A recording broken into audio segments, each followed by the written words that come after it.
Assalamualaikum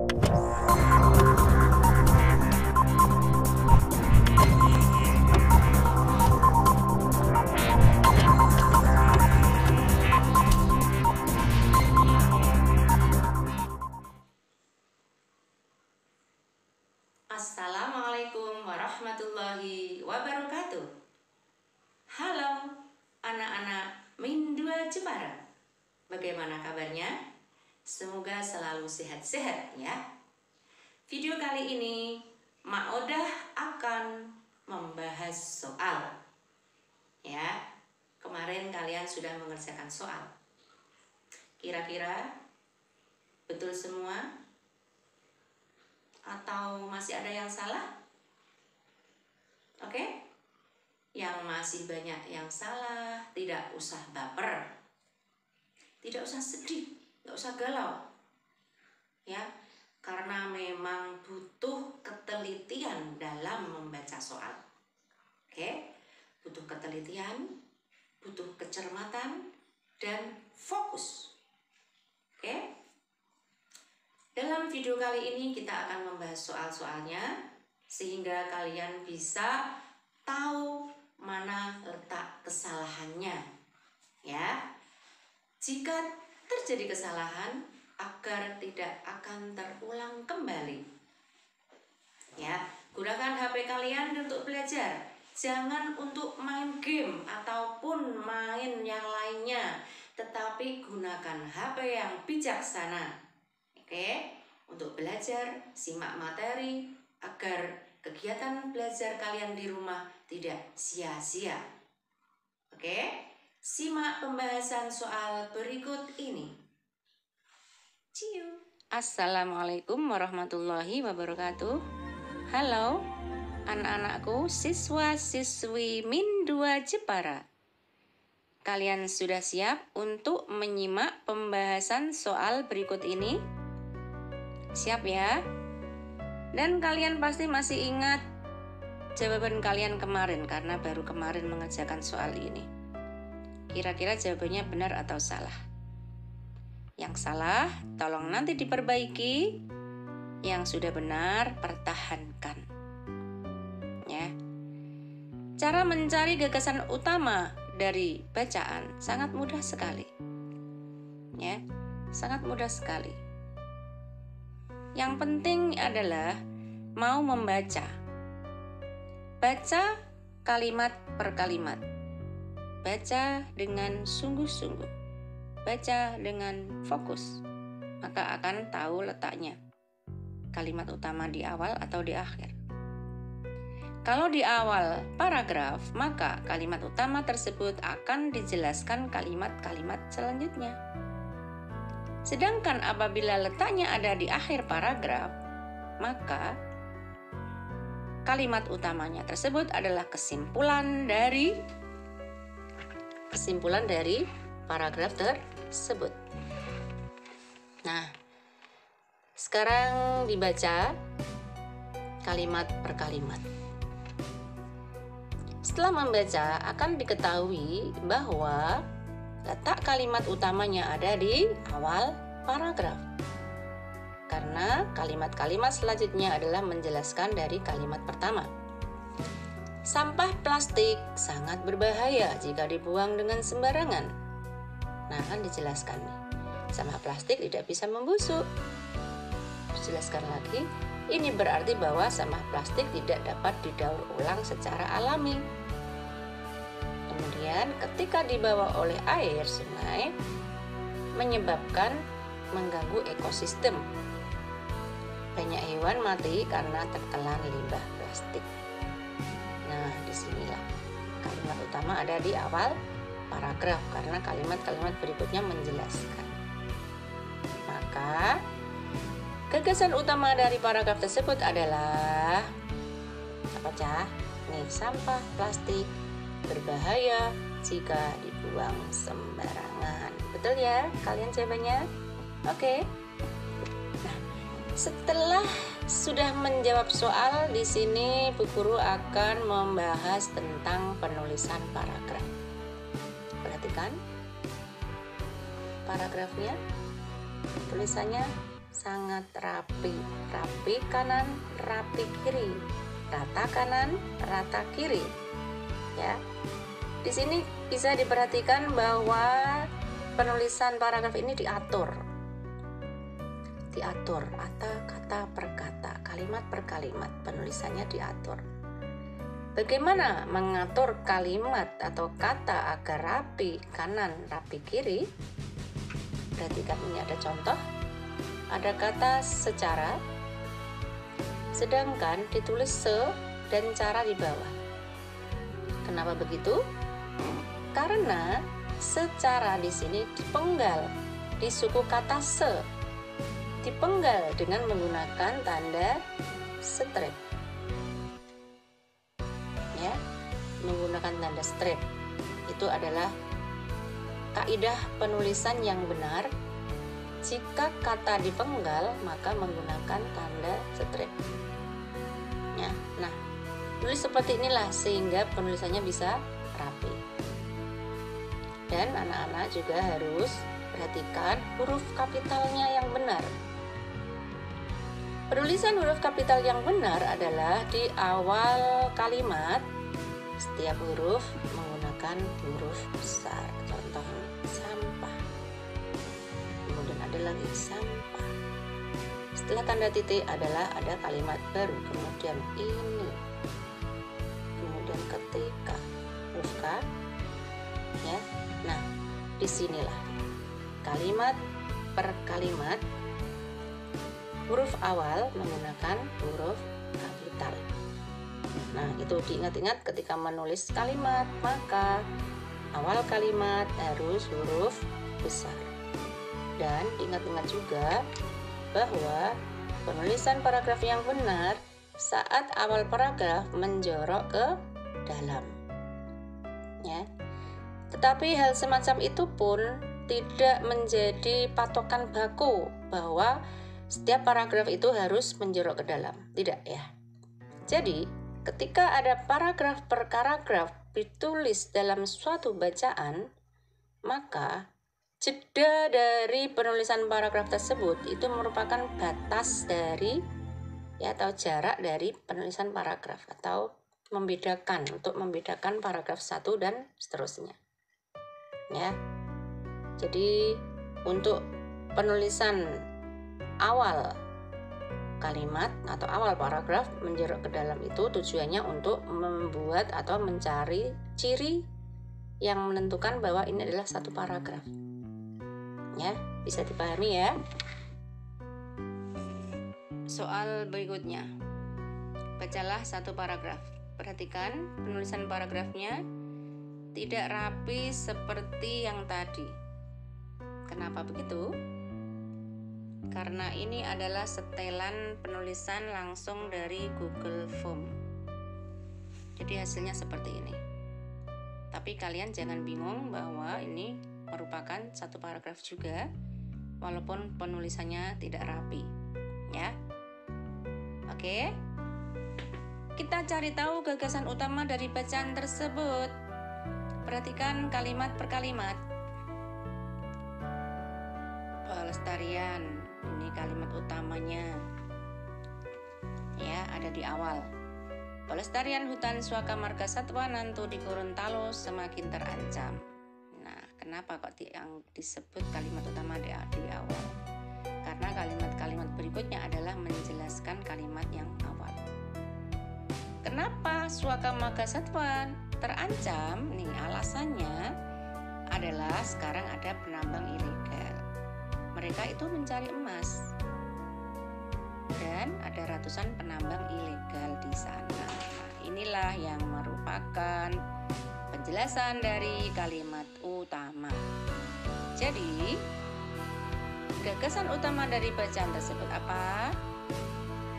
Jawabannya adalah ancaman terhadap pelestarian hutan di Suaka Marga Satwa. Kemudian mengenai penulisan huruf kapital.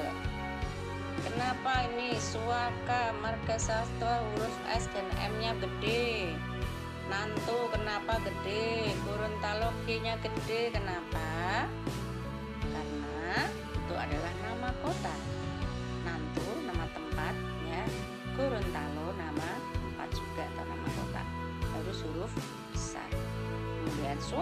Kesatuan. Kenapa S-nya besar, M-nya besar?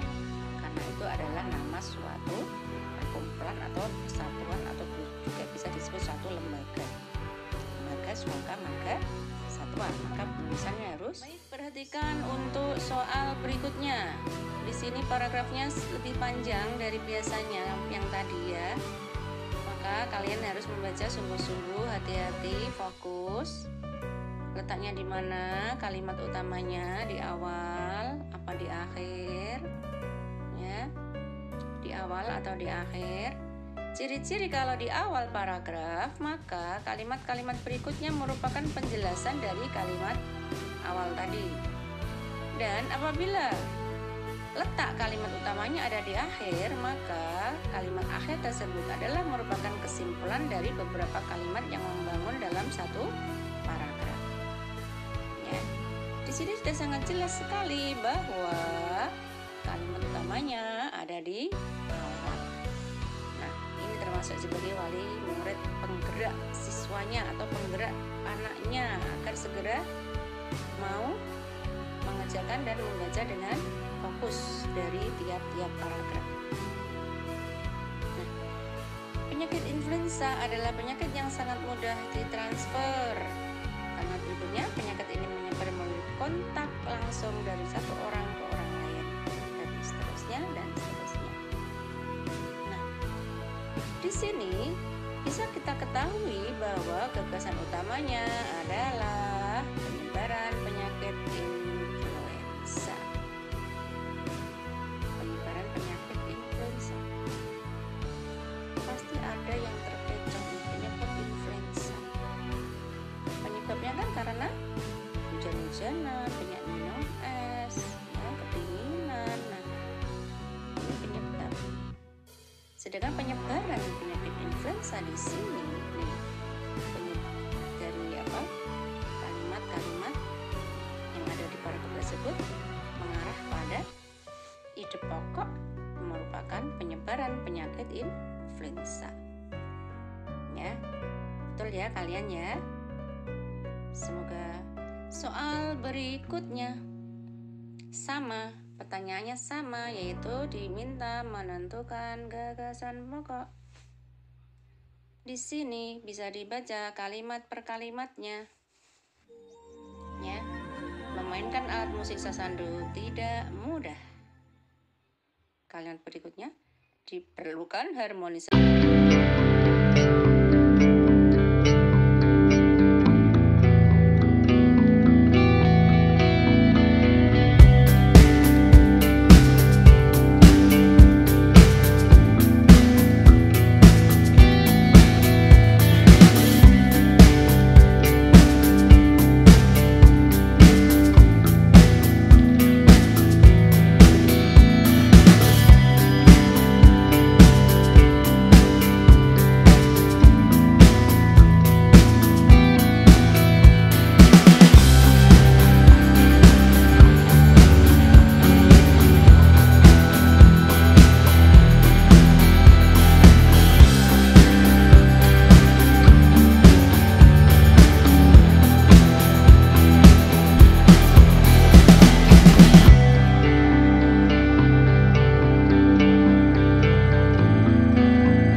dalam satu paragraf terdapat titik-titik gagasan pokok. Apa saja jawabannya? Jawabannya adalah 1. Ya, kalian betul semua. Oke. Soal berikutnya, kumpulan kalimat yang biasa mempunyai satu ide pokok atau gagasan pokok adalah pengertian dari apa saja? Kumpulan kalimat disebut paragraf.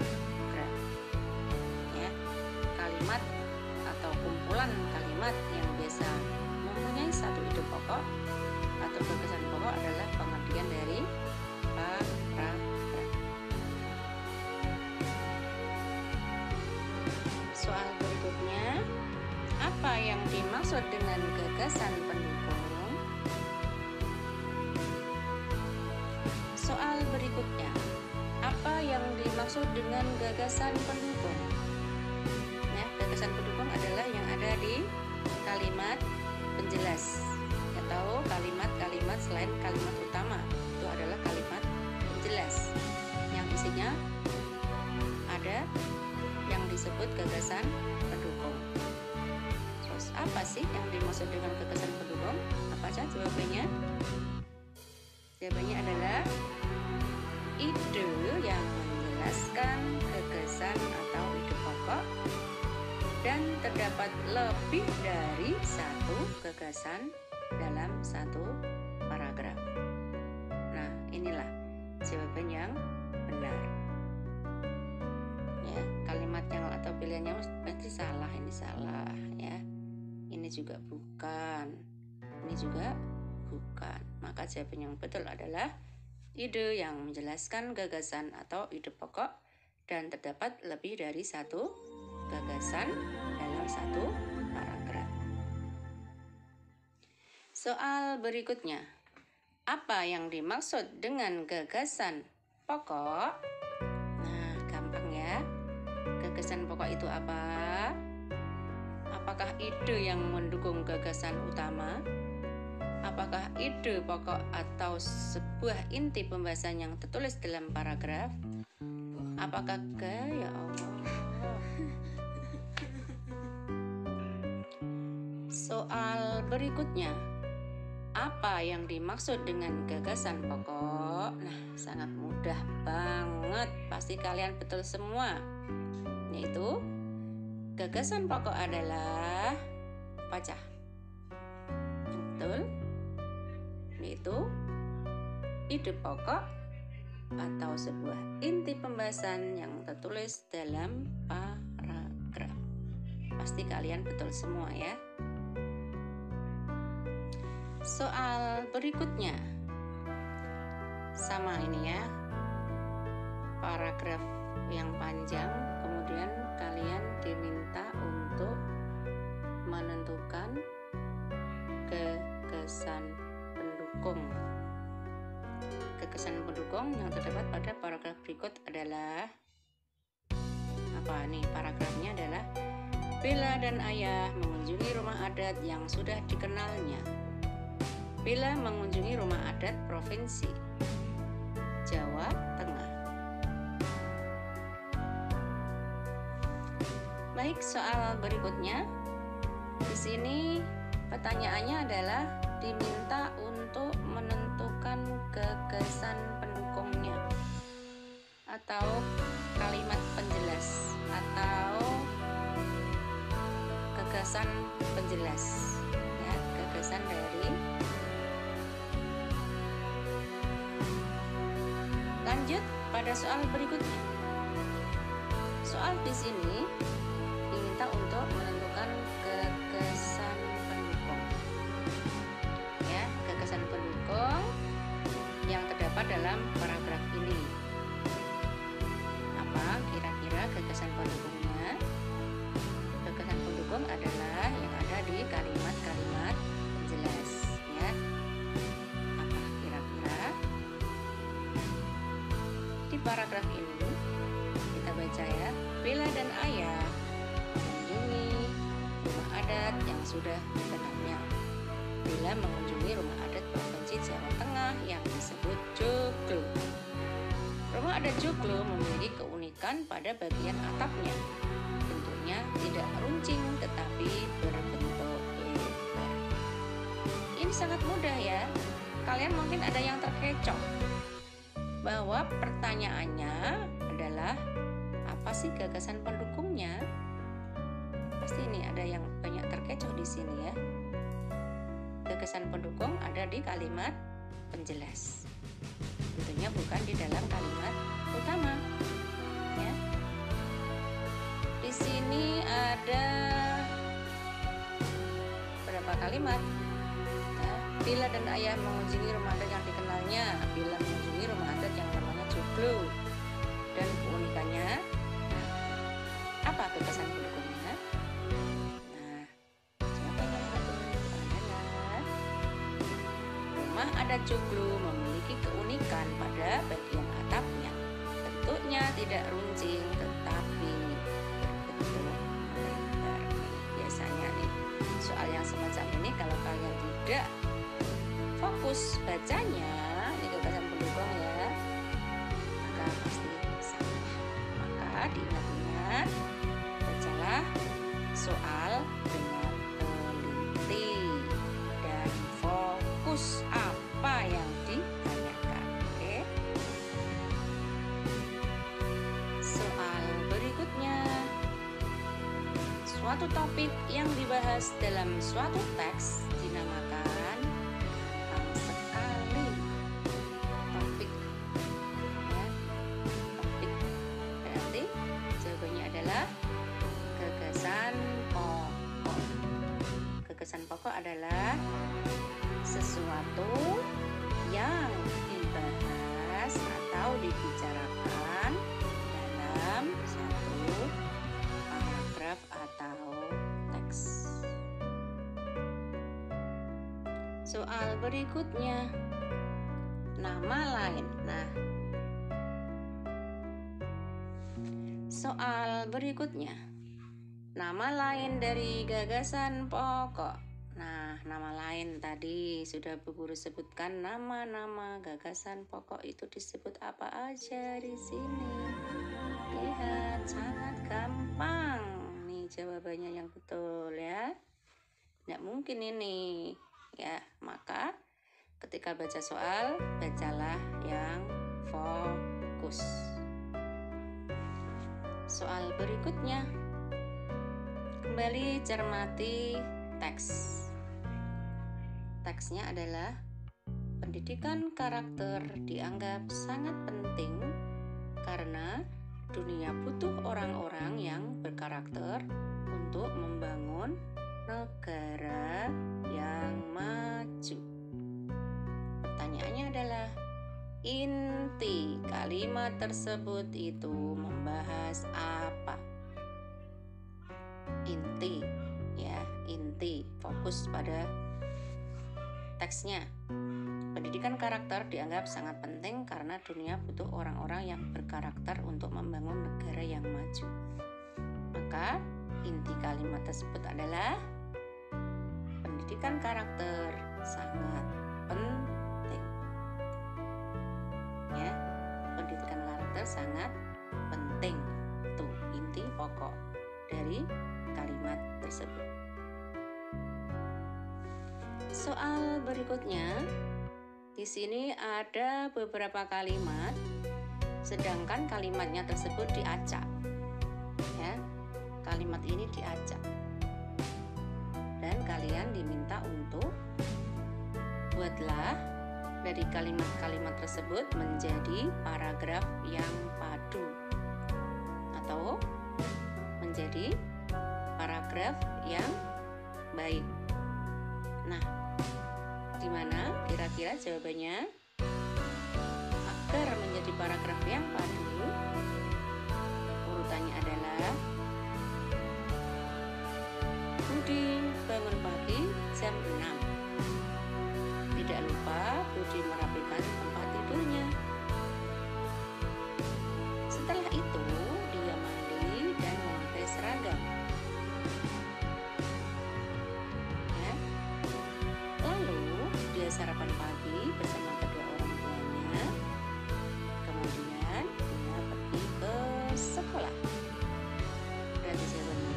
adalah 3, 1, 4, 5, 2.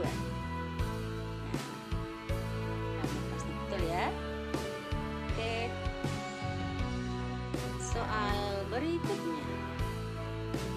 Sebelum menentukan pikiran utama atau gagasan pokok dalam sebuah paragraf, kita terlebih dulu harus mencari apa? Ya, agar kita bisa menentukan pikiran utama dalam satu paragraf, pikiran utama atau gagasan pokok, maka kita harus tahu atau bisa menemukan yang namanya kalimat utama. Betul ya jawaban kalian ya. Oke, semoga kalau ada soal seperti ini kalian nggak salah lagi. Soal berikutnya. Berikut yang bukan langkah untuk menentukan ide pokok pada teks lisan. Ingat, ini disebut teks lisan. Teks lisan adalah teks yang diucapkan atau yang didengarkan. Ya. Jangan terkecoh dalam tulisan nih, teks lisan. Maka yang bukan langkah untuk menentukan ide pokok pada teks lisan adalah membaca teks secara keseluruhan. Bagaimana bisa kita membaca teks lisan? Ya, ini adalah yang bukan.